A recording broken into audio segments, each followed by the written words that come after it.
Hello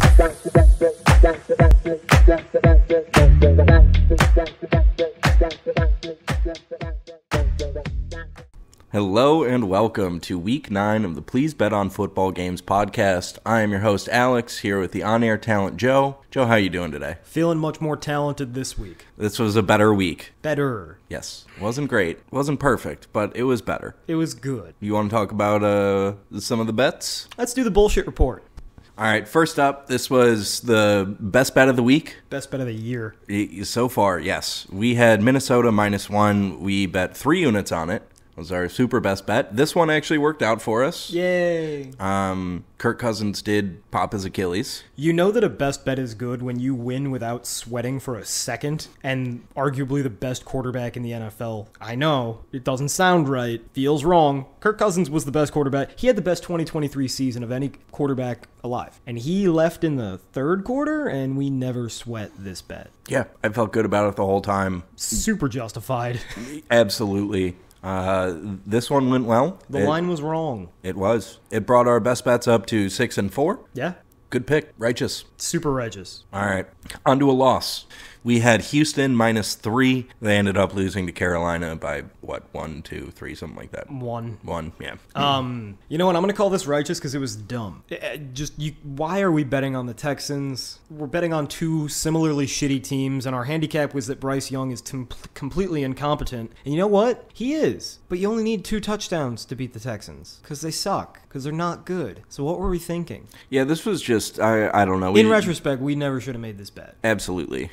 Thinking about it, of going, all right, we're taking... You know why we made this bet? Because we're scared of the Saints. We bet on the Saints. Who did we leave out? We left out Jacksonville. We left out Jacksonville. We're scared of the South. We are. The So South scares us. The South. Riddle me that. No, we're scared of Jacksonville and New Orleans. Those are probably the 2 teams we want to bet on the most, but are the most scared to bet on every freaking week. And because of that, we got too creative. And that's stupid. We shouldn't do that. Yeah, looking back, when you have 2 bad teams that don't score very much, with bad, unpredictable quarterbacks, you should probably just take the points if you're going to bet on it. Or just don't. Don't bet on bad football. Bad football is unpredictable. Fair enough. But I think a righteous loss. Yep. Next game, we had San Francisco -3. I loved this bet. I did too. I really liked it. First of all, Joe Burrow played by leaps and bounds his best game of the year, maybe of his career. The 49ers defense, it sucks. They play soft. They don't tackle. At no point.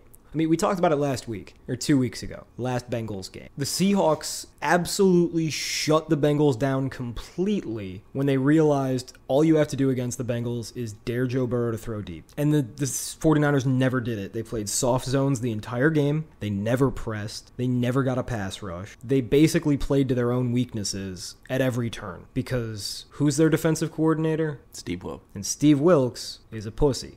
We've known this. We've known this since he was the coordinator in Cleveland, but we forgot this. We overlooked that.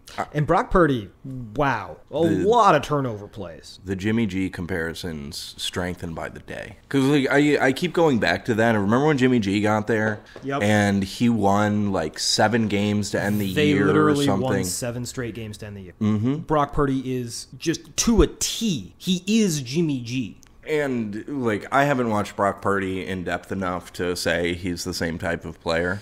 But it's just, feel like you have to take it into account when Jimmy G did that with the 49ers. I mean, they were a couple feet of an overthrow from him away from winning a Super Bowl. Against the Chiefs. Yes, with all the boys there. Tyreek was still there. It was before all the contracts. It was prime Chiefs on a rookie Mahomes contract. Mm-hmm. Nagy, Bieniemy, they were all there. Yep, the whole fucking squad. And it was a couple feet of an overthrow that meant they didn't win a Super Bowl. Yeah. And we know what Jimmy G is. And that's, by the way, that's without Ayuk and Debo. Right. And that's Jimmy G, not a good quarterback. We know this. We've seen it. Just got benched for the season by the Raiders. For Aiden O'Connell. Well, hey, at least he was great at a good big-time college. No.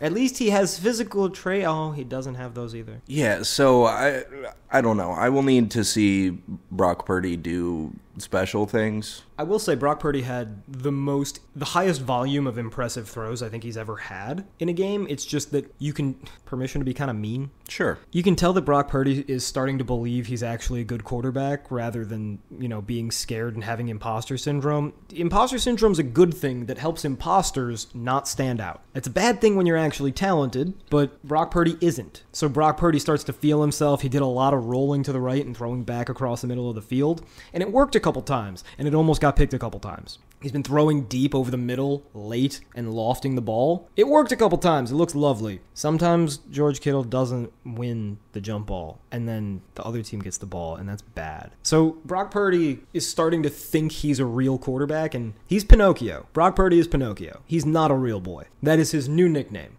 I like it. I think it worked. All right. So, yeah, we deserved to lose that game. We mishandicapped it. Joe Burrow beat our ass. I'm going to eat a little crow on that because Joe Burrow does suck, but he had one really, really good game. Hopefully it's not 2 in a row or I'm going to be kind of sad.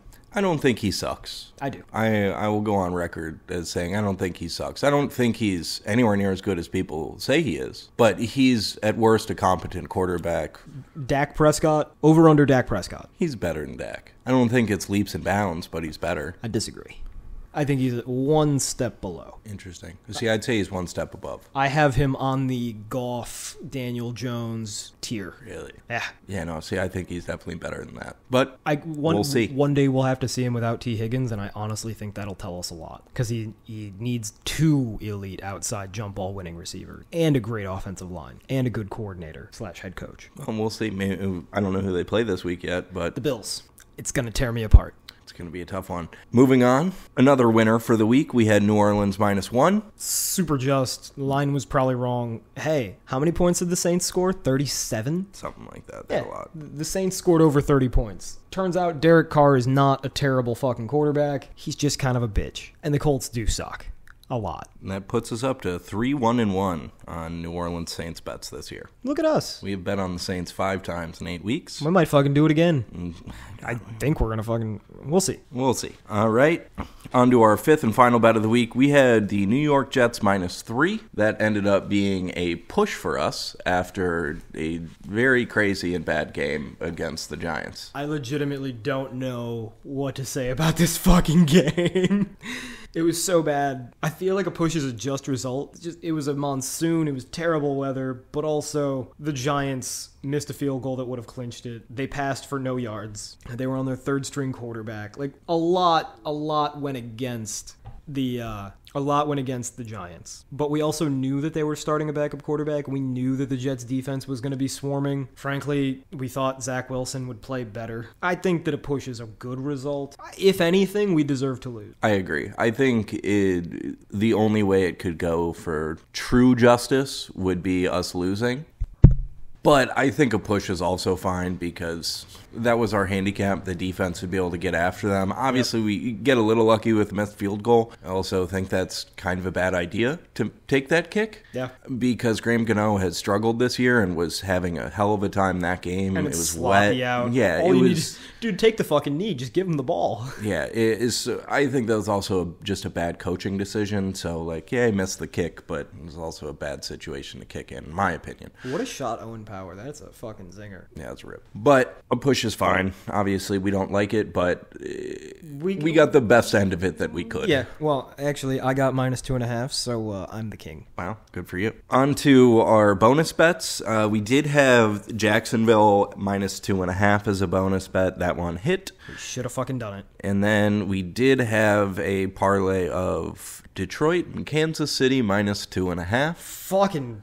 Can we talk about Patrick Mahomes for a brief second, or should we wait? No, we'll wait because it's a good game, so we'll break that down. Absolutely. I don't know when the last time we hit a parlay was. We don't hit them. I think we should stop giving them out. Oh, wait, we won one in week 4. We'll see. We take each bet as a new day. Yeah, we've won one parlay this year. That's okay. I won my week 1 with the Jaguars and fucking Redskins. Yeah, I don't think that was an official one, though. I don't think it was an official one, but I bet a lot of money. Fair enough. While drunk. All right. To the games? Let's get into week 9. And moving on to week 9, on Thursday night, we have the Tennessee Titans going to play the Pittsburgh Steelers. The Steelers are -2.5, or you can get Tennessee +3. Will Levis. He looked good. Hell of a debut. Do I? No. I made a video. I took my victory lap in the video. Watch the video for the victory lap. I won't take it here. Remember when Lance Zierlein called me fucking insane? Fuck you, Lance Zierlein, you bitch. This game is tough because the number one fear we have with the Titans is that their offensive line is putrid. And the number one fear you have betting against the Steelers, and we want to bet against the Steelers every week, but the one fear is that they still can get after the passer. And Cam Hayward's back this week. Is he really? I know I'm 99% sure he's playing. I know he's off IR and practicing. While Alex is looking into that, I can't bet on bad offensive line play. It makes things chaotic. And as much as I loved what Will Levis did last week, and he was very good, it was a little bit sheltered. It was a lot of play action. It was a lot of relying on the run game to set up the pass. And it was a lot of 1- and 2-man reads, basically taking things off of his plate. I think he'll do well. I really do. But I'm not sure. Yeah, that's my feeling. I don't want to bet on this game because of exactly what you talked about. It's a rookie quarterback who had an explosive first week, so the value on him is bad for us because it's probably overrated. I mean, we're still getting a fucking field goal. The line hasn't moved. And Kenny Pickett is hurt. He is. I mean, he's practiced all week. He's playing, but Absolutely. He's not going to be 100%. The question will be whether Minka plays, because Minka hasn't practiced this week with a hamstring injury. Fuck Minka. But Minka actually will matter in this game. Mm-hmm. And because the only shot that the Titans have is if they can connect some deep balls. Yep. And that's the weakest part of the Steelers' defense. Yep. So you think that you're in a good spot there, but you have to be able to avoid negative plays on the other stuff. And the negative plays are you've got a quarterback who takes too many sacks with a bad offensive line against a great defensive line. That's tough. Right. And you've also got a quarterback who's a rookie, and a rookie that some people thought, not me, but some people thought wasn't a great processor against,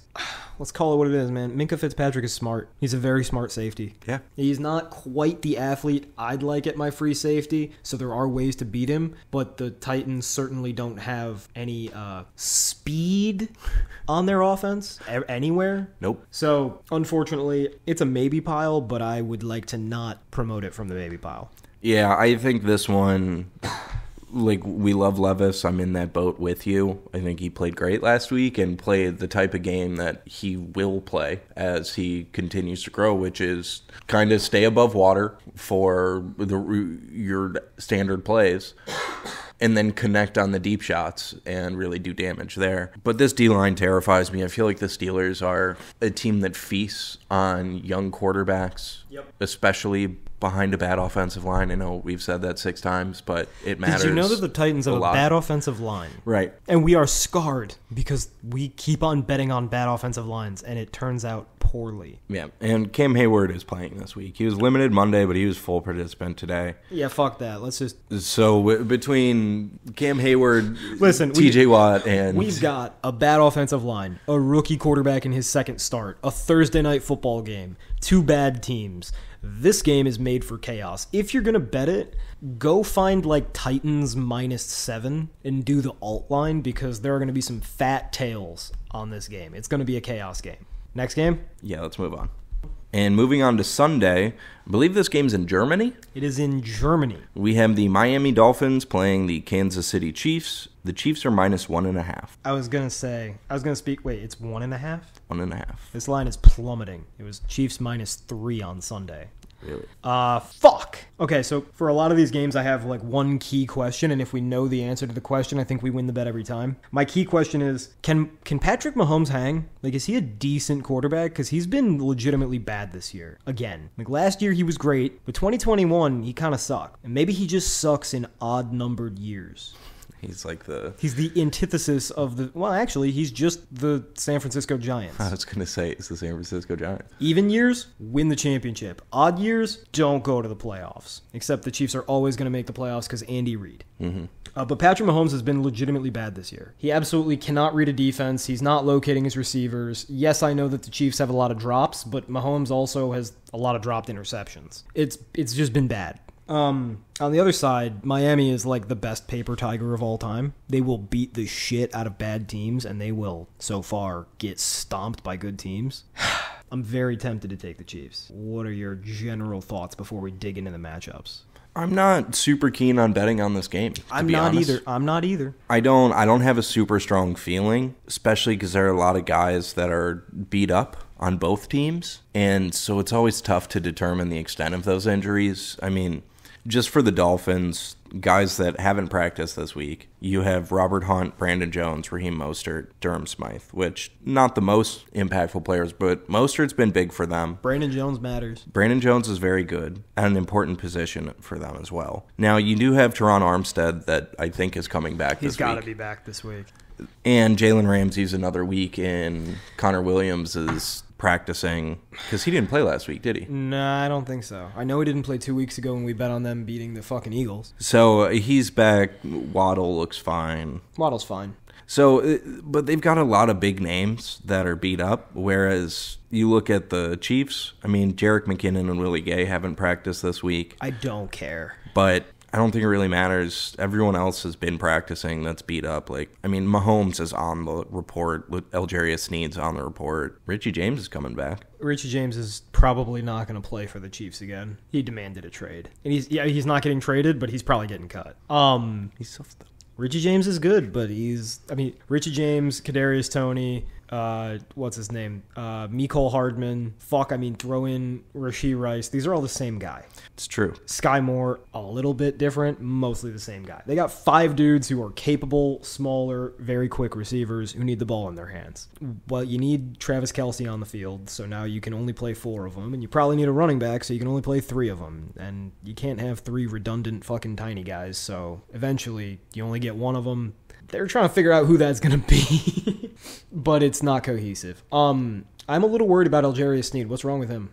He's on knee, but he was full participant. Okay, so I like the Chiefs' defense. Right. This is on my maybe pile for the Chiefs, and knowing it's at -1.5, I'm kind of tempted. In Germany, too. I know, and the fucking Mike McDaniel, boy genius, went over to Germany yesterday or 2 days ago. So they're going to have all week to get their body clocks aligned. The Chiefs are going over tomorrow. They're going to have a day to get their shit together. I prefer the Dolphins' method. I do too. So I think they're going to, and we've already learned the hard way this year, that's a real advantage. Absolutely. I mean, the Jags showed it off. Yeah. The Buffalo Bills just looked completely out of sync until the second half when it was too late. And it happened, there was another game. Was it the Falcons? Falcons-Jags. Yeah, where the because I thought when the Titans went over, whoever they played in London. That was not this year. I swear the Titans played in London this year because I thought Vrabel went late and was like, it'll be fine. It was, so there was 2. It was Jags-Falcons and then Jags-Bills. But Vrabel did that last year, I believe. I swear we talked about it this year. Yeah, they played the Ravens. Oh, shit! I forgot about that game. Mm-hmm, and the Ravens went over after their game ended on Sunday. Yeah, but then wasn't that a closer game than we expected? Yeah, it was. But that's Vrabel ball. That was a whole lot of nothing. I was about to say, and we got absolutely no answers from that. So we get a slight advantage to the Dolphins because they're going over, their body clocks will be on time. I think that the Chiefs' defense matches up well against the Dolphins because they're going to play a lot of jam coverage. They got some strong cornerbacks who will press them at the line. I really like Trent McDuffie. I love Algerius Sneed. I think Sneed's a top 5 corner, and a lot of it's because he's just so damn hard to get away from at the line of scrimmage. And that's the way, people don't realize it. People think the opposite thing, but the way that you beat this Dolphins offense is you jam dudes at the line to the extent that you can. The reason they do so much motion is to prevent you from doing that because they know what their weakness is. Everybody else doesn't seem to notice, but Mike McDaniel's telling you, please don't jam us. So jam them at the line and then drop your linebackers deep. Keep one safety high to prevent deep shots, but Tua can't throw that far. So just clog up the middle of the field from 15 to 30 yards. That's exactly what the Chiefs do. They run cover 2. Cover 2 takes away everything except for middle of field seam shots, in theory, and really, really, really deep balls. But Tua doesn't have that in his bag. He's got no driver, right? I don't know golf, but I know that there's clubs less than a driver. He has those instead. Tua's got a pretty good putter, but he's the opposite of Happy Gilmore. So it's a decent defensive matchup. The Chiefs' defensive line's pretty solid as well. They've been doing really well. Your boy George Karlaftis has been showing out. They've been rushing him inside a lot, too, and he's been really, really good showing up from the inside. He's been better from the outside than I thought he'd be, but their basic game plan is just, hey, we've got 4 defensive tackles that can get after you, and they're gonna. Mm-hmm. On the other side of the ball, it's purely a matter of if Patrick Mahomes is any good. And he hasn't been. He has had like 1 or 2 good games this year, and the rest have been kind of stinky. And not against great defenses. Like, he made the Lions defense look like a stalwart. And I know there was a lot of drops, but Mahomes was not seeing things. And he was feeling phantom pressures. And he's turning the ball over like crazy. I'm scared of Mahomes. If I believed in Patrick Mahomes, I'd bet on the Chiefs. Best bet. But I don't. I feel like there have been recent years where the Chiefs drop easy games to the Broncos. They haven't lost to the Broncos in like 18 years. Seriously? 8 years? It's been a long fucking time. Maybe it was just a close game, but I thought I remember like... Well, they had a close fucking game against them 2-3 weeks ago, too. Yeah, I thought like pretty early in the Chiefs' reign, they lost a game to the Broncos, like a cold game in Denver. Patrick Mahomes' first game was a cold game in Denver, but he played really well. I gave him a B+. And I remember thinking, wow, I gave this guy a B+ grade coming out of college, and then his first game's a B+. That's lovely. Okay, yeah, never mind. Because I was going to say, I feel like they've lost to the Broncos in disappointing fashion once or twice before, and I wanted to see what they've done in the week after. I just made a huge mistake. I went to PFF to look up Patrick Mahomes' game grades, and it's so fucking worthless. It's so bad. PFF has some value. What? They have a nice interface. Yeah. They do a good job of tracking what players are playing. Yeah. And they do a decent job at line play. I don't think so anymore. They think that the Redskins are the 8th best offensive line in football. Well, to be fair, line play is all-time bad right now. Chiefs, Bengals, Cowboys, Eagles, Cowboys, Lions, Browns, Ravens. Okay, that's all the super good ones. But then there's also a whole tier of like much better than the Redskins, but not good. Like the Chargers, the Buccaneers, the Vikings. The Vikings. Honestly, they might be in that top tier. They've been pretty good. I don't think they're there yet, but they're the not fucking Bears. I still refuse to believe they're good. I like their offensive line. I'll wait. Not either of the New York teams. No. Probably not the Bills are definitely better. I just don't think they're good. Yeah, but and even the Bills though, if you're it depends what you're looking for. Pass blocking, that's all that matters. Right, and so then yeah, they're better. Fuck PFF is what I'm saying. You know what PFF's evaluation on Will Levis was coming out of college? Terrible deep ball. That's literally the fucking defining trait. Terrible deep ball. PFF, no, that's what he's good at. Don't do it. All right, on this game, do you trust Patrick Mahomes? Kind of. I fucking don't, but I want to because everybody else does. If Patrick Mahomes was the man they think he is, this is an easy game. Granted, if Tua was the man that everybody thinks he is, it's an easy game. You see Ukko-Pekka Luukkonen over there fucking standing on his head saves? He's good. Today he is. He played well in the Ottawa game, too. That's the only 2 times I've seen him play. All right. This is a maybe pile. This is a classic maybe pile, and I've gone through, and I don't think it's going to make it onto our picks list. But if you think Patrick Mahomes is the best quarterback in the NFL, you have no choice but to bet on the Chiefs, in my opinion. I don't, so I won't. But that's the handicap. Next game? Yeah, next game. And moving on to the noon slate. First up, we have the Los Angeles Rams going to play the Green Bay Packers. The Packers are -3, or the Rams are +3.5. Okay, so like the last game, I have 2 questions that decide this game. 1, can the Rams block the Packers' front? I think maybe. Their offensive line has been okay. Better than the Redskins. And there's Tage Thompson. Hell yeah. Fucking right. I have Buffalo -2 at +300. I hope people look back and see Philly won 5-4. I will cry. After answering the question, can LA block? The much more important question is, who's playing quarterback? I was going to say, Stafford did not practice I don't today. think it's Stafford. Don't think he's playing. Today they released his statement saying they're not putting him on IR, and typically that's not a statement that directly precedes, but he's definitely playing. Yep. They also just signed a quarterback I've never fucking heard of in my life. I feel like McVay likes doing that. He does. That makes this game unbettable. Jordan Love is beyond incompetent. Oh, Jordan Love officially. I have a proclamation.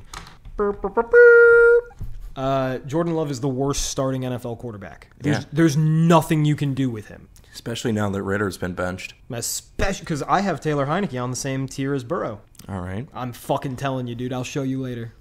I mean, I believe you. Just I mean, I'll show you the charts. They both actually have like the exact same skill set too. There's a lot of similarities there. We're not talking about those guys right now. I'm always thinking about Joe Burrow because I hate him. Not because of him, but because of how people think of him. Right? I hate his fans. I hate it. Whoever his PR guy is, I hate his PR guy because his PR guy is too fucking good. One man can't have all that power. So yeah, I mean, this game's a nothing burger. It's the worst quarterback starting in the NFL versus a quarterback who's not playing. Therefore, next game. Oh, wouldn't it be nice if Stetson Bennett wasn't in rehab? Probably. The Rams would certainly be happy. It would probably make their life a little bit easier. But them's the breaks. Stetson Bennett loves his boozing. And himself. All right, next game is actionable, and we're going to have to talk about it a lot, so let's just fucking do it. Next up, we have the Washington Commanders going to play the New England Patriots. The Patriots are -3, or you can get Washington +3.5. I just crab swirled really hard when you said Washington Commanders, because I was like, what the fuck? I've been calling them the Redskins all pod. I know, but I don't have the right skin tone for that. It's Native American Heritage Month. You call us by our fucking name. This is one of those impossible situations where no matter what happens, one of us is going to be in trouble. No, I'm going to be racist because either I'm going to say the slur to appease the man who the month is about. Correct. But if I say the slur, the whites will be angry. And the group of people that don't approve of that saying. It's true. All the people who do approve of that saying don't have electricity because reservations are underserved. They are. Moving on to football. My original X Factor question for this game is, can Washington handle the New England front? Because we discovered something this past weekend. The Commanders keep on playing really well against the Eagles, and it's not because there's a magic potion in the Gatorade that they drink when they play the Eagles. It's not because the Eagles are actually from the planet Krypton and they are allergic to Washington Commander Burgundy. It's because the Eagles don't blitz. The Eagles know they have a sick defensive line, and they'll rush 5, but they rush them all from the line, and they usually rush 4. So they're not blitzing. They're not sending middle linebackers. There's not a ton of stunting. It's like one of the more vanilla pass rush plans. And the Commanders pick it up pretty well. Meanwhile, the Commanders get absolutely butt-fucked by talent-bereft defensive lines like the Giants and the Bears. And, I mean, not talent bereft, but they got destroyed by the Bills. Why? Because those teams blitzed, and the Commanders just can't pick up the blitz. Now, I don't know if that's a Sam Howell problem, rookie quarterback not knowing how to alter the protections. Likely. I don't know if it's because they have bad offensive linemen that have a hard enough time blocking the man right in front of them, much less moving around in space. Possible. Whatever the problem is, the question is, does the team they're playing blitz? And the Patriots actually have a very exotic blitz packet. Additionally, since we developed this theory, a couple things have happened. The Eric Bieniemy learned, oh shit, my quarterback can't throw from the ground. That's not legal, according to the rule. So, against the Giants in the second half, they just started keeping 6 and even 7 offensive linemen on the field. They had a lot of plays where they had 2 wide receivers running routes, and that's it, everybody else blocking. And you know what? We watched the 2019 Browns. We approve of that. It can work. Especially when you've got really good receivers like Dotson and McLaurin, who are going to get open if you give them time. So, not a bad strategy, Cotton. Do they keep on doing it? I don't know. And more importantly now, are the Redskins just totally fucking out on this season? Because they just traded 2 defensive ends, and the word rebuild has been said way too many times. Yeah, it's a tough part of this handicap is in a vacuum. I think we can have a good read on this game, but it's really hard to know what the attitude in that locker room are, or what the attitude in the locker room is, whatever. Well, because that's the thing, is like, the Commanders could be totally out on this game, but the Patriots should be.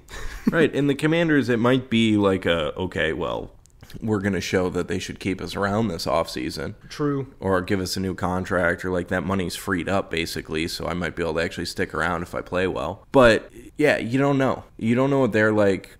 The Patriots have been bad and shouldn't have really any reason for hope. But it is a Bill Belichick team that I think where he fails in the X's and O's, or on personnel, he's good at getting the team prepared and being disciplined. And I think that matters a lot in when your team is struggling, that they're going to keep playing hard. So I feel like they're more likely to still be motivated in playing than Washington is, but fuck, I don't know. They're a bad team, man. Do the motivation issues scare us away from this game? Neither of these teams is doing shit, but the Commanders could theoretically still make the playoffs, especially as a wild card. And the Commanders do have a little bit of fucking momentum because, once again, they played the Eagles tight. It's a moral victory, followed by a crushing defeat at the hands of their owner. But it's not like their defense was their defense was the 31st best defense in the league anyway. Yeah. It's not getting better or worse without defensive ends.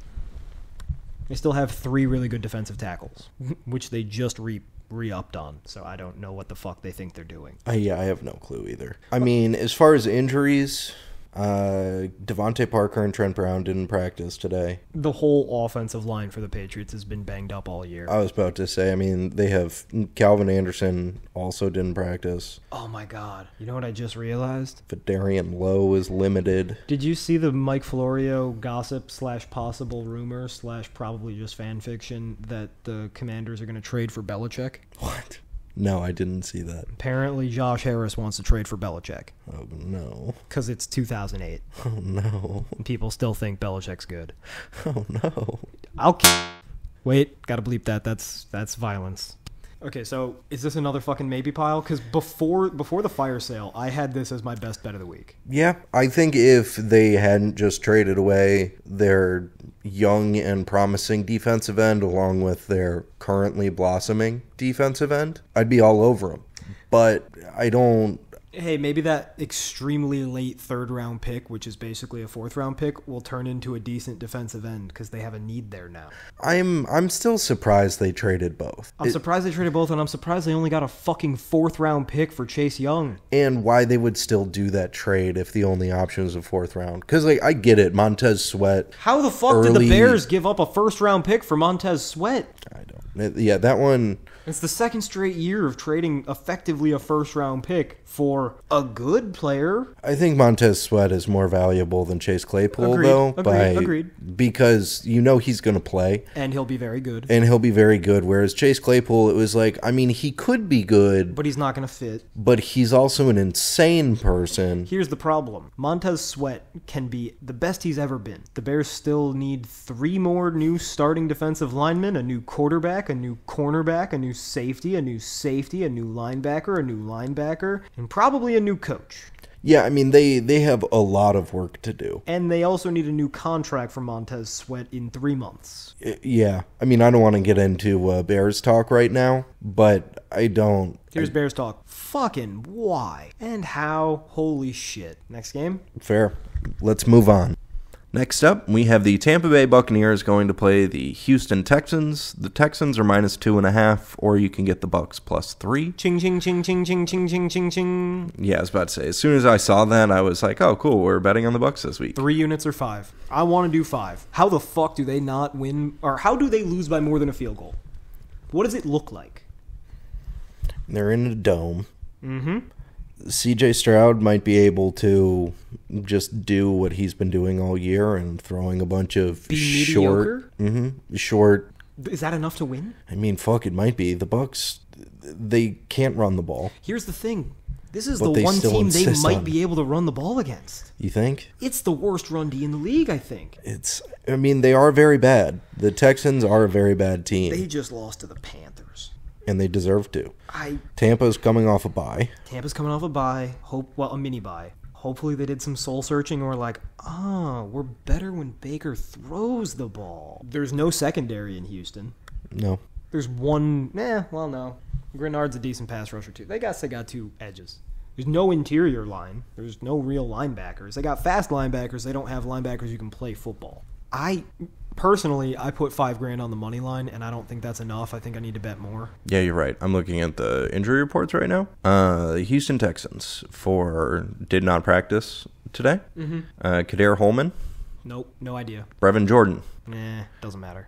Damian Pierce, Laramie Tunsil, Robert Woods. All matter. Yes. Didn't practice? Did not practice today. And it's not like, not injury. Why Tunsil? Tunsil has a knee. Damian Pierce? Ankle. All right. Yep. So Bucs 5 units +3. I don't. Tap your fucking nuts, dude. Come on. This line is so wrong. It's really wrong. It should be Bucs -3, and we should be a little scared because it's Todd Bowles. But come the fuck on. This is a team that lost to the Bills by a fucking yard on a Hail Mary. Hey, man, Matt Filer didn't practice today. Yeah, that's bad. Well, let's do 5. Fuck it. They're way better. They have the better quarterback. They don't have the better coach, but it's not that big of a difference. D'Amico's good, but he's defense. But he's still a defensive coach, so how much of a difference could it make? He's very analytically driven. They actually do things on 4th down. They endorse throwing the ball. It's totally night and day. I mean, it's not good. It's a defensive coach. It's a defensive coach, but he's as good as you're going to get. Sure. Whereas Todd Bowles might be as bad as you could possibly ever imagine being. That's not true. Really? Because he's a bad defensive coordinator with no penis, and he doesn't motivate the guys. Sure, but the team at least plays professional. Like, how many Bears coaches have you seen, or how many Browns coaches have I seen, where it's like, this team is supposedly in the NFL? Have you seen the false starts on the fucking Buccaneers? It's not great, but they get through games. True. Yeah, no, I think that the Buccaneers...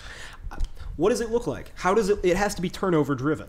It would have to be that Baker throws a few picks or they fumble. How the fuck does Baker play bad against the Texans? They have no secondary. The Texans are where his Browns career ended. Yeah. Sometimes to go forward, you have to go back to where it began. Matthew McConaughey. Lincoln commercial about cars. I think you did it too fast. When I chop down the silences, they're not going to know how long that took. Your comedic timing is ruined by our need for efficient talking. I think the way that Houston wins is they get turnovers on defense. CJ Stroud doesn't commit turnovers on offense, and they kind of just take what the Bucs defense gives them. I'll bet 5 units on that. All right, well, I guess we're betting 5 units. We get a fucking field goal too, dude. This is the nuclear whale missile play of the year. I do like it. We'll give everybody who listens to this podcast a full refund for this podcast if it misses. I'm pulling out all the big cat gimmicks. You will get your complete subscription refunded. Joe's Patreon. Nope, because the Patreon does make money. And I'm keeping it. I was going to say, it has a free section. Okay, so Patreon refund, bet backers excluded? Because bet backers, I'm keeping your fucking money. That's how I pay Alex. Mm-hmm. And so you guys are feeding me, so I appreciate it. Very literally. Good burritos today. It's true. All right. I don't think we really need to talk about this one much more. No, it's fucking simple. We've got a class mismatch, got a great quarterback versus a quarterback. We've got good receivers versus a terrible secondary. A team that insists on running the ball despite the fact that they can't versus a defense that can't stop the run. If it's ever going to work, if the Buccaneers are ever going to have a good offensive day, it's not going to be because they learn. We know that. It's going to be because they stumble into a game where they run the ball effectively and they found an opponent who will let them. And Baker should have an easy day. Baker's been fucking good in every game except for the Lions. The receivers are healthy, and they're playing a bad team. All right. Cha-ching? Yeah. I want to hear a cha-ching. Cha-ching. Let's go. Next up, we have the Arizona Cardinals going to play the Cleveland Browns. The Browns are -8. Nope. Yeah, not doing it. I don't trust the Browns. No, I actually was going to say, if you're betting on this game, you have to bet on the Cardinals. But it's Clayton Tune. True. But he could not suck as bad as Josh Dobbs. I think he'll probably be relatively similar, but the Browns, I mean, Deshaun Watson practiced today. I don't think that matters. Playing? My understanding is the goal is for him to be back for the Ravens game. When is that? It's either next week or the week after. That's fine. Because they want him. We got to bet against them when he comes back. Let's see. Next week, yeah, the Browns play in Baltimore, and then the week after they play the Steelers. So from what I had heard regarding the Browns, they don't care about this week, or they don't care about the Cardinals, because if they can't beat the fucking Cardinals without him, they have bigger problems. Yep. But then they wanted him back for the divisional matchups when, it's a very competitive division. The Browns should be 5-3 at that point. We gotta remember next week, because Deshaun Watson's been out for so long that people will forget he's about the same caliber as PJ Walker. So when he comes back, we're going to get a favorable line because people are going to be like, ooh, the Browns are fully healthy. Yes. And they're going to still suck. Yeah. Honestly, I mean, I don't think they're 8 points better than the Cardinals right now because no. Their offense is as anemic as it gets. Yeah, they can't do anything. Do we owe Nick Chubb some flowers? Because it turned out maybe a large part of their run success was him. I mean, they definitely had a bit of a running game last week. Even they're running out Kareem Hunt as a power back, fucking Pierre Strong, and a hurt Jerome Ford. Like, the running backs are not good. And they were still picking some stuff up, so I don't want to say it's all Nick Chubb, but yeah, dude's really fucking good. I mean, I owe him a couple flowers. But I think you're right. We just move on from this game and look to bet against Cleveland next week. Well, let's roll directly into next game because it's the same story.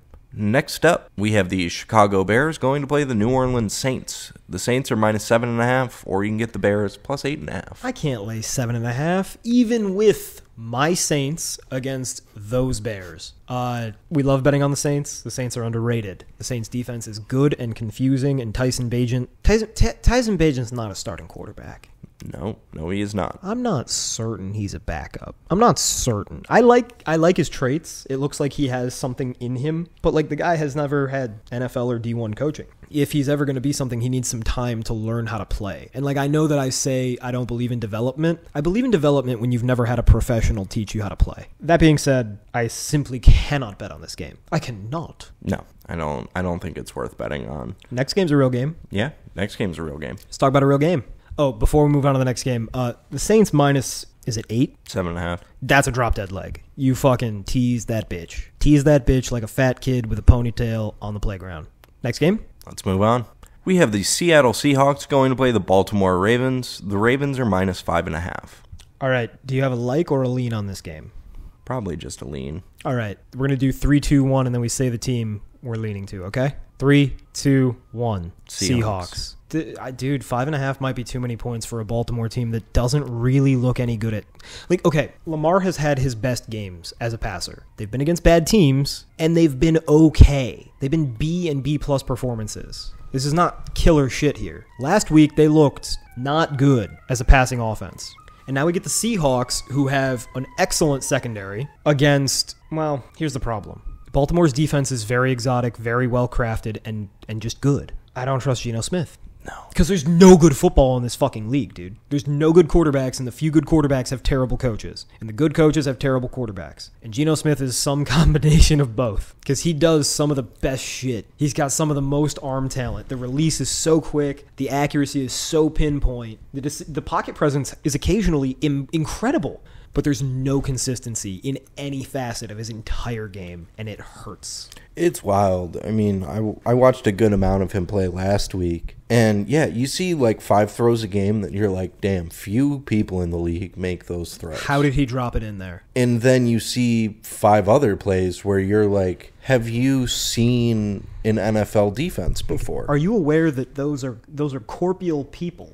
Right, like, you know, they're not just going to stand there and watch you throw past them. They will step into the passing lane and take it from you, Geno.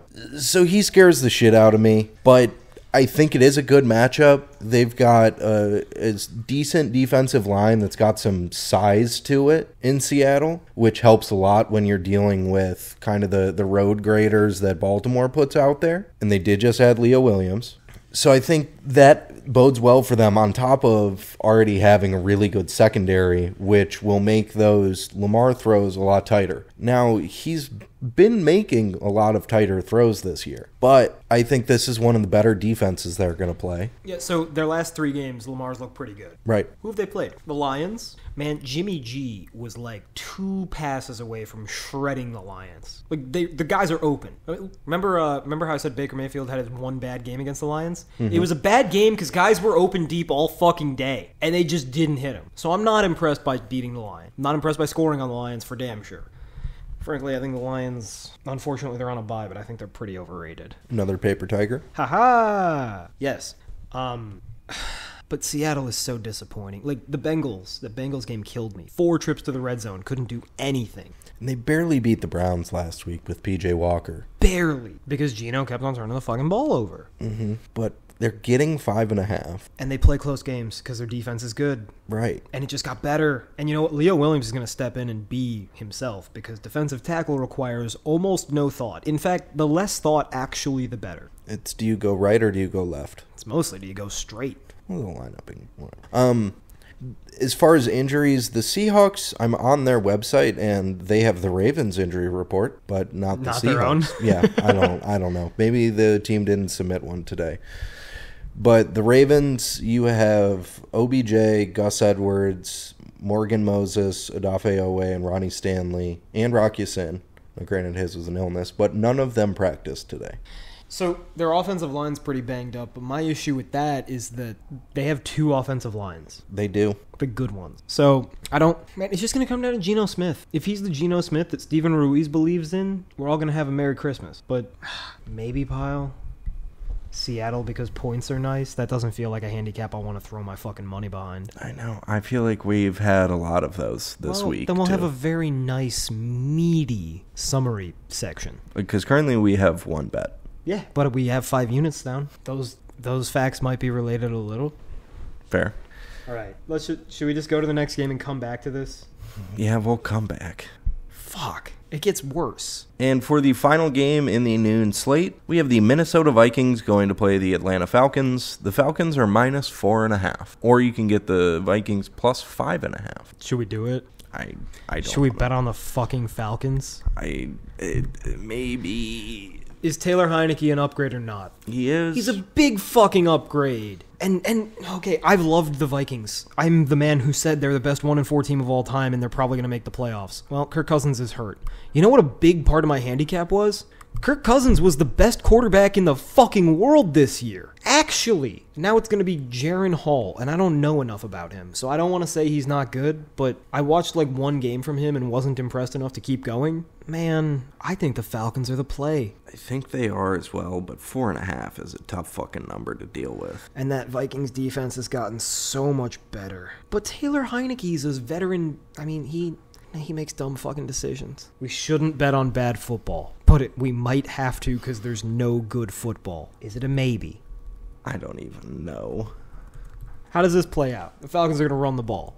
Yes, they should be able to run the ball. The Vikings defense is best at stopping the run, though. That's the thing they do. It's the only thing they do. Sure, but the Falcons have one Bijan Robinson, and the line is okay.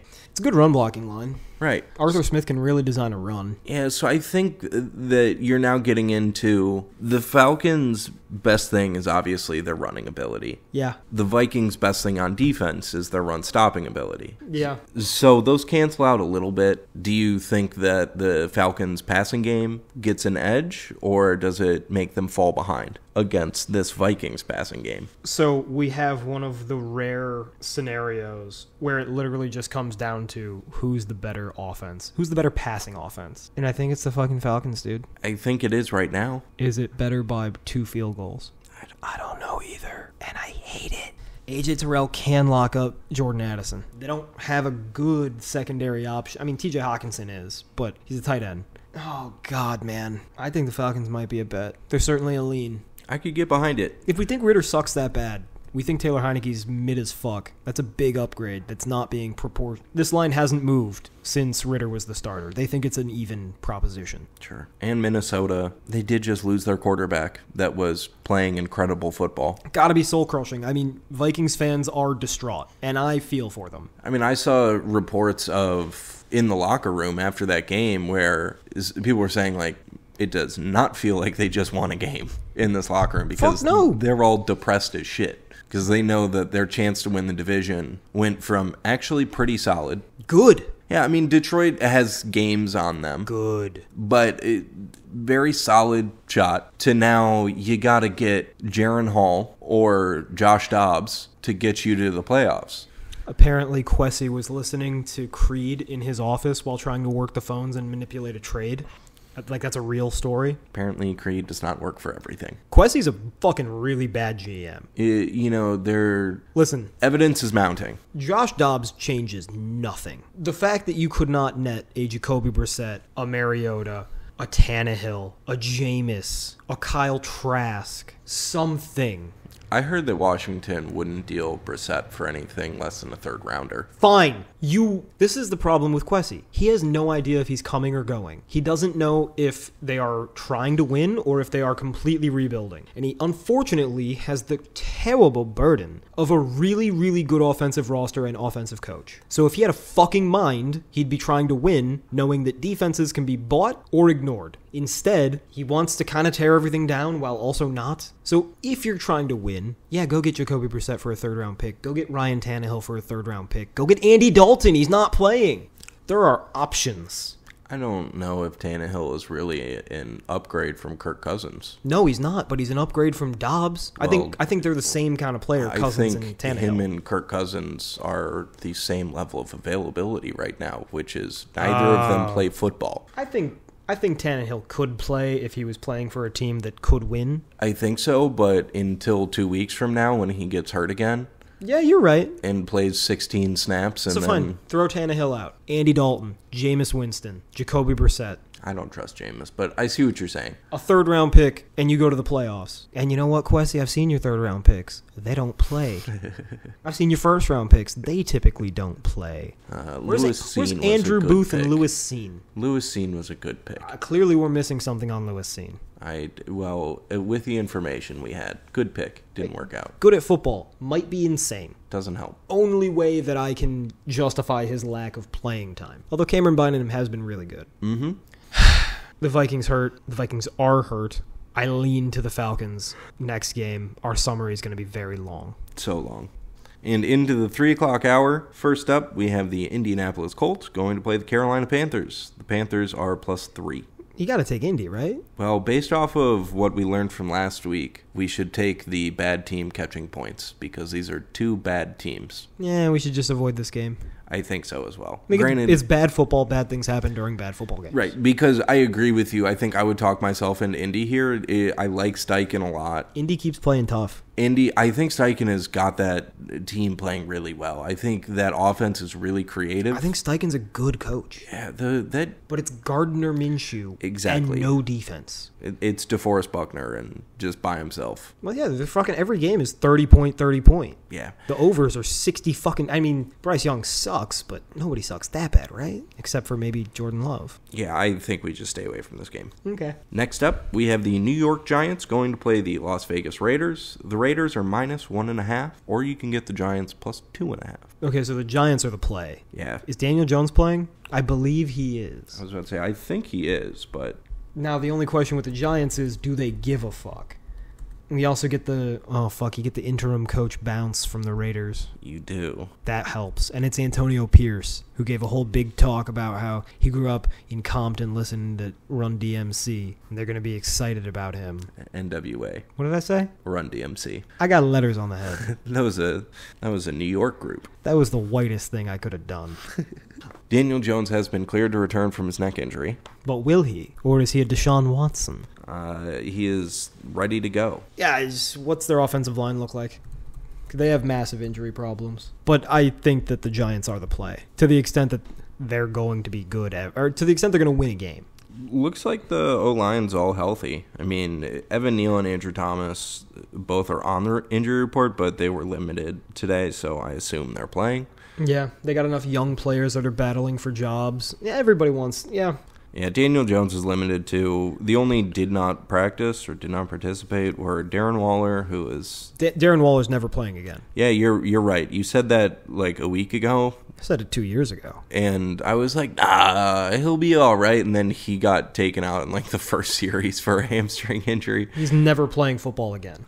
It's really crushing. And then everyone else is good to go. I think I told you Tyrod's out, but yeah, who cares? The Giants have enough young players that they'll actually be trying. They have a coach who cares. What's their record? Is it salvageable? Is it like 2-5? I think 2-5 is correct.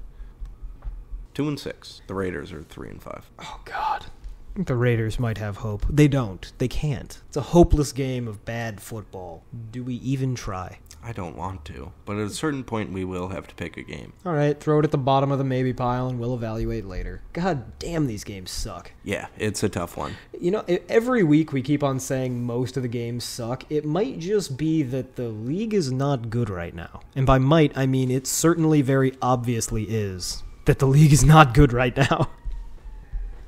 Meanwhile, the legend of Tom Brady only grows because everybody around him is failing. Todd Bowles? Oh, it turns out he's a moron. Byron Leftwich does not work in football. Josh McDaniels, disaster. Bill Belichick currently has the 3rd overall pick. Tom Brady, GOAT. Tom Brady, 90 miles, the other quarterbacks. Next game? Next game. Ooh, good game. Good game. For the final game in the 3 o'clock hour, we have the Dallas Cowboys going to play the Philadelphia Eagles. The Eagles are -3. Which game will be on the big TV? It will be Dallas-Philly. And I have a lean. Ready? Do you have a lean? Do you have a like? Yeah. You have a lean or a like? Which one is a stronger feeling A like. than a lean? 3, 2, 1, do it? Mm-hmm. 3, 2, 1, Philly. Dallas. I knew you were going to No! say Dallas. I knew you were going to say Dallas. Okay, make your point. I think Philly, the lines are still stronger. I think Dallas has a good line on both sides, but I think Philly still has the advantage there. True. I don't think either team really has a good secondary, although I think the Eagles secondary is better with Byard. I like the Cowboys secondary. I got Jordan Lewis and I got Stephon Gilmore.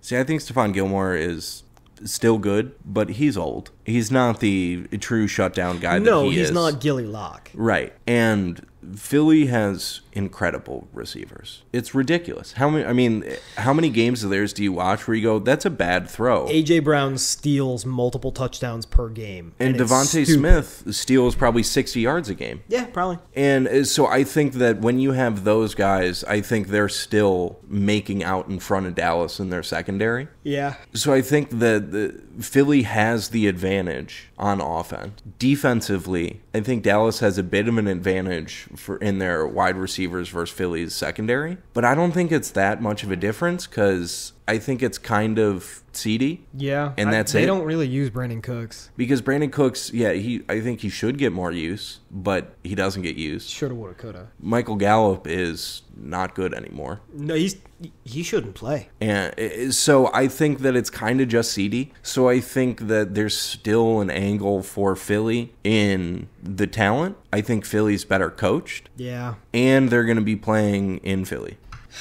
All right, here's my counterpoint. My handicap is Jalen Hurts fucking sucks and he's hurt. Apparently, he can hardly fucking move. Really? Apparently, his quad injury is so bad he cannot fucking run. See, I see quad injury and I'm like, he's fine. But it's fucking Jalen Hurts. He can't do anything but run.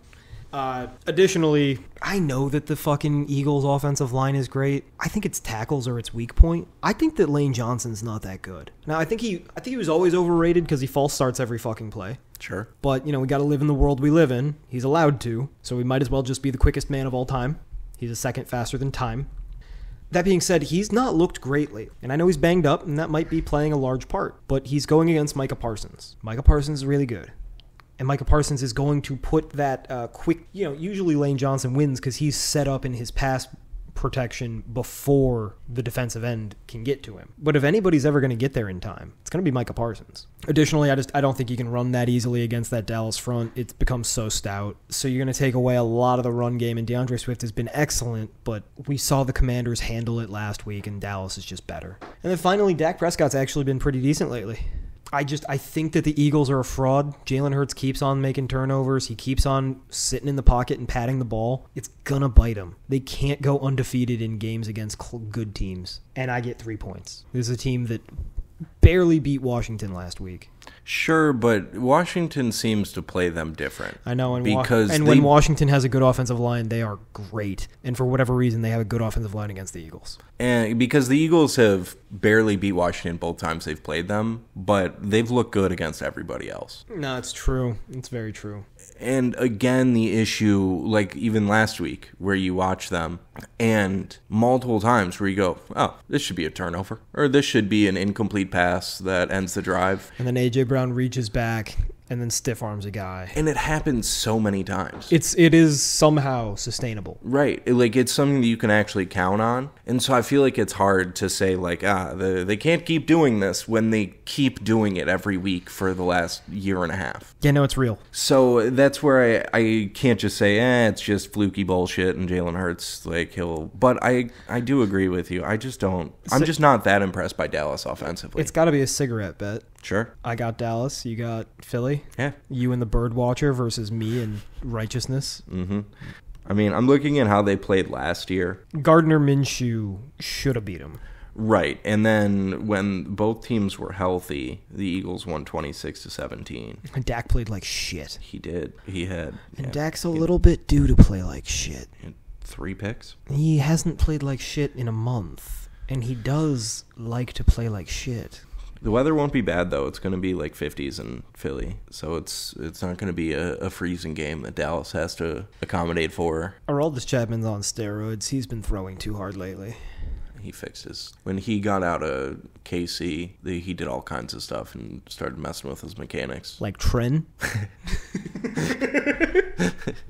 The birdwatcher was texting me during the Redskins-Eagles game last week, and he's like, A.J. Brown is so strong. And I was like, yeah, it's weird how he wasn't in college, and then suddenly he was. And he said it was the power of friendship, so I sent him a picture of Tren with friendship written over it.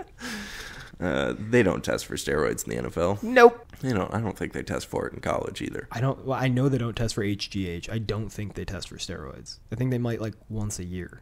Hey everyone, steroid test coming up. Make sure you're off your cycle. Yeah, for real. All right, so cigarette bet.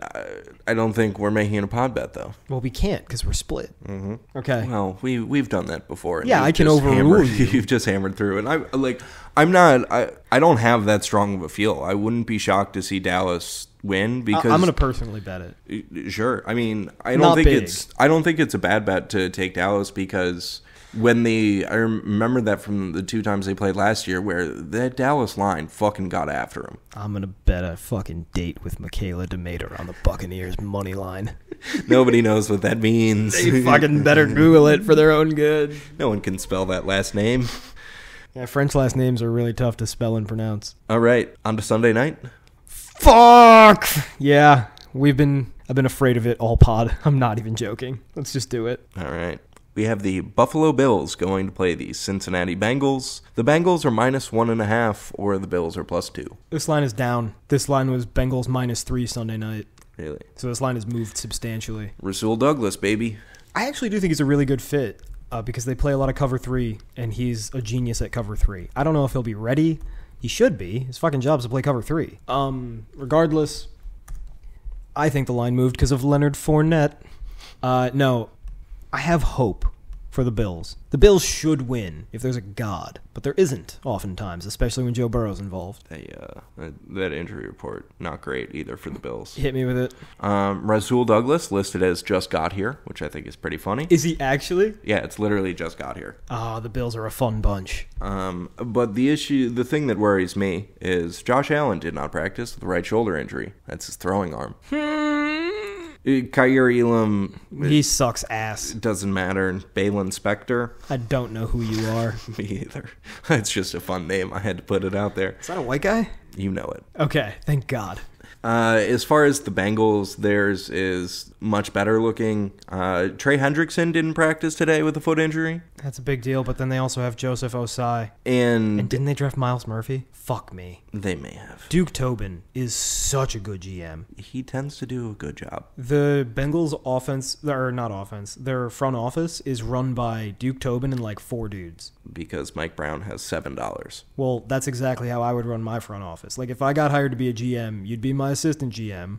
I'd hire Alonzo for his memory. That might be it. And I wouldn't even watch film. I'd just be the one that did the press conferences. You would do the podcast with me in the office. Mm-hmm. Yeah. And then do press conferences and to keep you away from the public. Yeah, that's probably smart.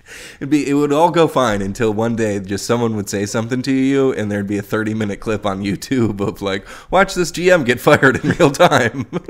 Listen, man, do you want to fuck this dirty hooker with me or not? We can't draft me. We can't do this. What's really funny is that I literally am paid to handle high-pressure speaking roles. Mm-hmm, but I think your football... If you mention football, I break. All of the professionalism goes out the window, and you just get raw, unfiltered thoughts of Joe. Yeah, I don't have fucking time. Like the guy on Twitter who today I said, you can tell me your opinions, I don't care. And then I had the audacity to be like, he's the dick. I don't fucking care what you think, guy. Stop being a dick. All right. Okay, so Josh Allen. Josh Allen hurt. Was he limited today or didn't practice? Did not practice. That's bad. Not great. Oh, shit. Stalin's calling me. She can wait. Stop. I'm potting. All right, so let's assume Josh Allen's healthy. because I don't know how to operate if he's not. Mm-hmm. We could do some fucking medical research thereafter, right? We have a few more days until the bet's got to be made. Right.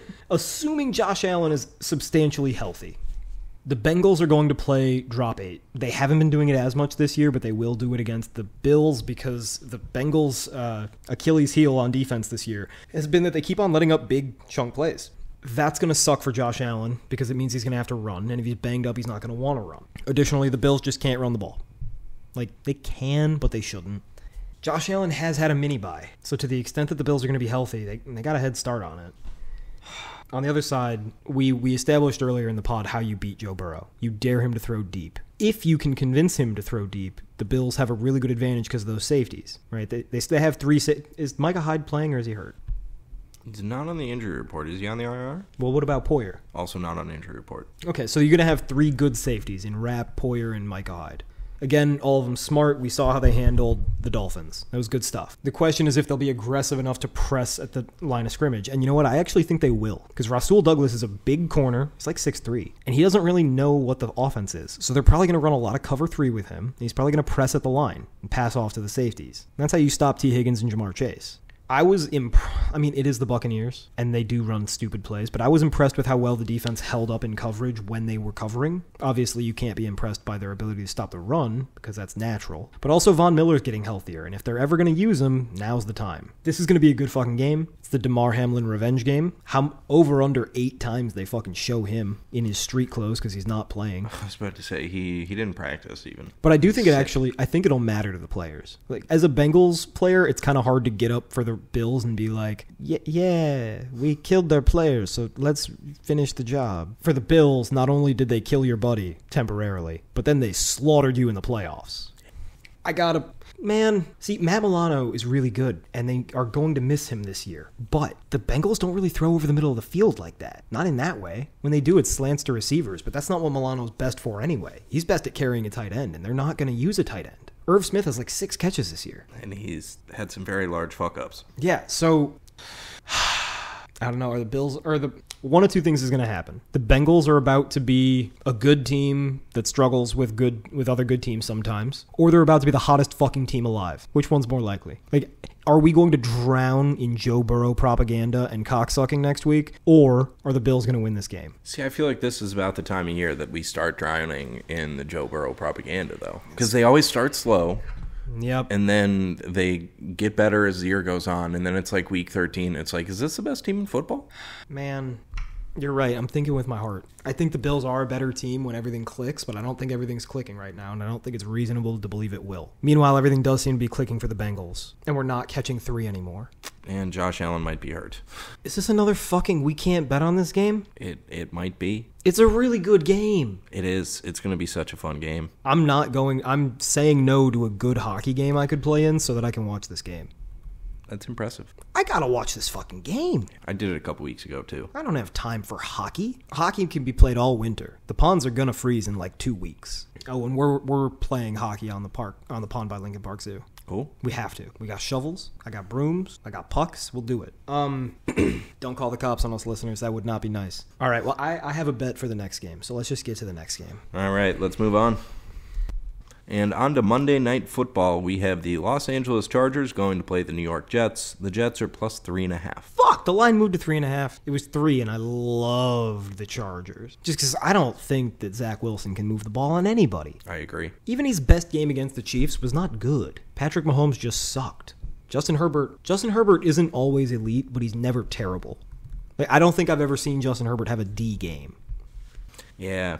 I like the Chargers. The half point the does worry me, though, because I feel like the Jets they have a good defense. The weather in New York. I'm going to guess that they have the same weather we have here, so it'll be like 50 and rainy-ish. Oh, you know what? I'm not playing hockey on next Sunday because we're playing roller hockey in the morning.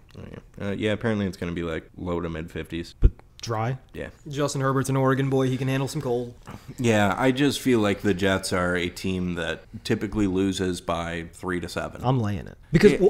okay, if the Chargers' defense was good, they'd be the best team in the NFL. If their defense was legitimately good. Yeah, I think some of the coaching is baked into that, but Yeah, but sure. let's live in a world where Brandon Staley abdicates play calling, hires Rex Ryan. Rex Ryan is peak Rex Ryan, and that defense is like 10 to 17 points a game allowed good. Enter Zach Wilson. He makes you that. So Justin Herbert's going to score you 24 points. He just always does. I think that the Jets are going to score less than 17. I don't know how they score more. They don't fucking move the ball. Right. Yeah, I mean, to be honest, once we read this one, I wrote it into the bets. Yeah, it's our second best bet of the week. Yeah. There's just nothing else to bet on. Yeah. I think it's a good bet. I mean, We're fading the Jets offense. yes. All right, so now we get to go into the maybe pile. Fuck. We have to find 3. All right. So we know our best bet is Tampa, 5 units. 5 units. I'm putting $10,000 on it. That's half of a Bronco. Our second best bet is San Diego versus Nij. It's a hard J. Easy. It's a hard J. Playing dangerous game there, Joe. I don't say it for the Giants. Good. Let's see. Our next best bet. Washington +3, dude. Against the fucking Patriots. Come on. I think they're plus 3.5. That's our second best bet. I know they might be upset. The Patriots have they have one fucking win, right? No, it's a good point. And looking at all of these, I can get behind it.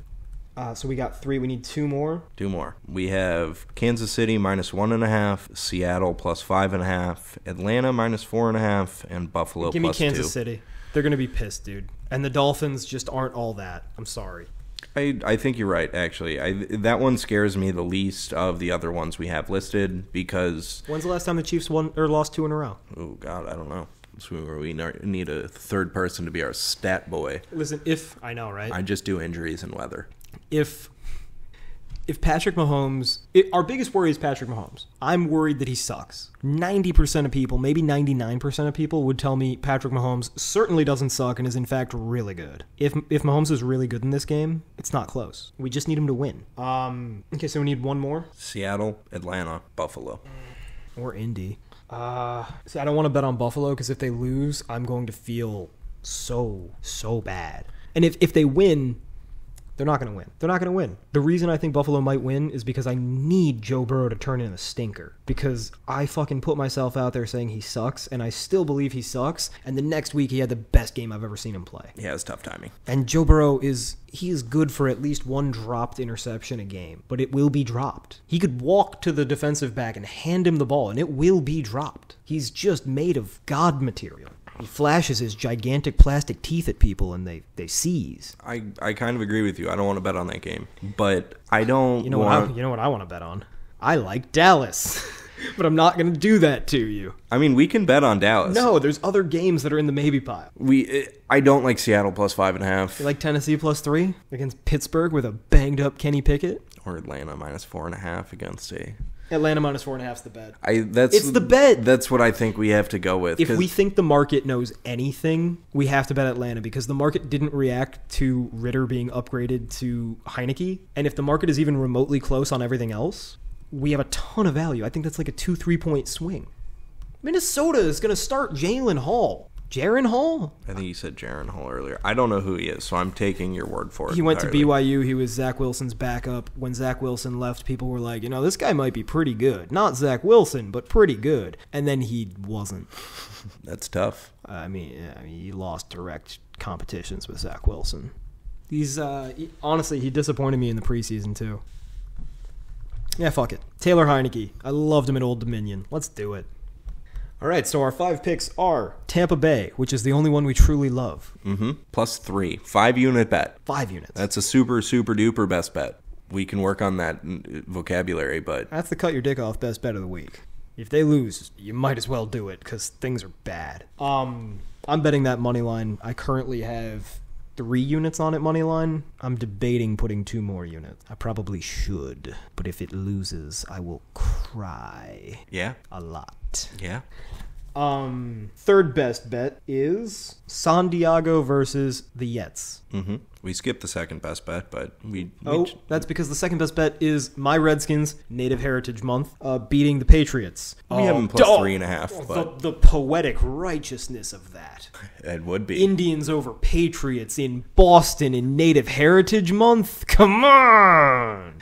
And we have plus 3.5, so they don't even have to win. Yeah, but they will. Sam Howell is just too much. I actually believe I'm taking the money line. I'll probably do them money line for 1.5 units, maybe 2. We are challenging the Bill Belichick versus a rookie quarterback. Bill Belichick can lick the inside of my dirty asshole. Maybe he will after this week. I wouldn't actually like that. That's a no-no spot. Fourth bet is Kansas City. Please, dear God. Minus 1.5. If Tua beats Mahomes, do you know what my mentions will look like? Oh, God. You're going to have to I'm going to delete the app. I was going to say, you're going to have to if make Tua your Twitter beats, private if Tua for beats a week or two. Mahomes and Burrow throws for 400 yards in a win, I'm throwing my phone in the lake. I'm going to San Francisco, and I'm throwing my phone in the lake. And if we lose the Tampa bet on top of all of that, You're going to have to fucking restrain me. You're going to have to really pay attention. you're going to have to sleep on my couch, and we're going to take all the sharp objects You're away. sleeping on my couch. You can have the bed. I mean, but this is the spot. I got the big TV hung on the wall now. But it's so much easier for you to kill yourself from this height than my second floor apartment. You actually say that, but I've tried. I can't get out these windows. There is a screen right there. Yeah, but it's so small. You've been losing weight. And our final bet, what did I say it was? Atlanta minus 4.5. Fuck, I like it. It's smart, but it's gross, but it's smart. It's a really smart bet. I'm gonna go on record as saying I like one bet this week. I like one bet, and I also like New Orleans money line parlayed with something else. And you challenged our parlays, so we're doing one. All right, let's do it. This is bad. It's a really bad week of football, eh? A little bit. I feel like it's a lot of close games, but not like good games. It's a lot of bad games. Yeah. Like bad football teams. Let's do San Diego plus 5 with New Orleans money line. That's just a regular tease. So that'll be minus 120. And then don't forget about the cigarette bet. Cigarette bet. I have Dallas. You have the Birds. Yep, 3-point spread. If I win, I have to buy you barbecue. If you win, you have to buy me cheese fries. That works. Is that how that works? Sure. Or do you have to buy me barbecue and I have to buy you cheese fries? That feels economically unjust, so we'll stick with the original. Sure, that works. I'll be happy with either. Yeah, next week we will either be eating cheese fries or barbecue during the pod on the dime of the loser of the cigarette bet. It's going to be messy. And on that note, Taylor Fail. We actually won last week. Hey, we're undefeated on super mega way too many unit bets. No, we're not. What? Do you remember the week before where we put 3 units on Washington? Well, we're not doing it on Washington. We're doing it on the Buccaneers. Fuck. Well, we lost a best bet on Tampa that same week. Okay, so we're due. Super mega best bet on the Buccaneers. That's all that I fucking understand in this world. We are 2-2 betting on Tampa. We're gonna be 3-2. We've lost our last 2 bets on them. We're due. Yep. Also, we take every bet as its own lone standing bet. Sure. I just like to keep track. See how we're doing. If we're just banging our head into a wall with one team. We do it every year. It used to be the Falcons every year, and it was the Titans every year, and now it's whatever team Baker's on. And with that, Asta.